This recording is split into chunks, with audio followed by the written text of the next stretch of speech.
Hello, my name is Chan Yoon Cheah. I'm a haematologist at Sir Charles Gairdner Hospital and Linear Clinical Research in Perth, Australia.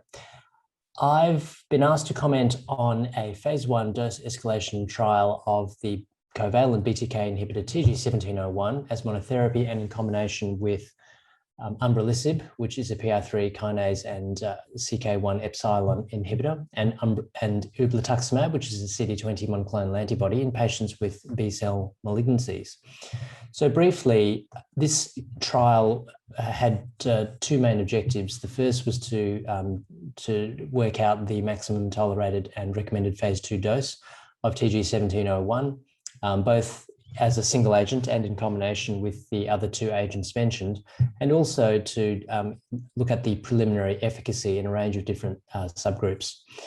The bottom line is that this trial, which was a parallel dose escalation study, we included a reasonably large number of patients with relapsed and refractory B-cell malignancies and a few patients who had previously untreated disease in disease-specific cohorts.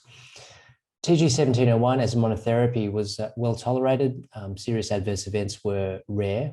In particular, adverse events seen with other covalent BTK inhibitors such as bruising and atrial fibrillation were not overly frequent.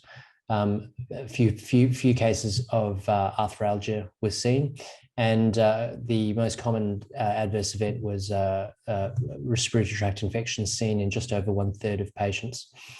When we combined this drug with the PI3 kinase inhibitor umbralisib and ublituximab, which is an anti-CD20 monoclonal antibody, we started to see some of the adverse events seen with those class of agents. So a little bit more diarrhea and infusion reaction was observed, but overall it was still well tolerated with no increased signal of adverse events that was unexpected, and few grade 3 or high adverse events.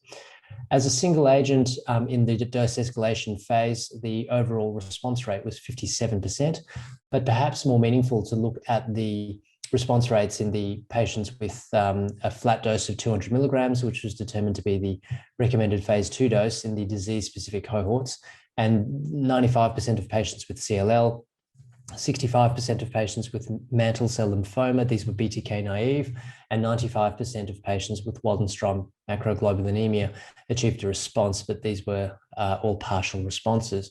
When we combined it with umbralisib and ublituximab, we did see an increase in the overall response rate to 79%, with 21% complete responses seen mainly in patients with follicular lymphoma.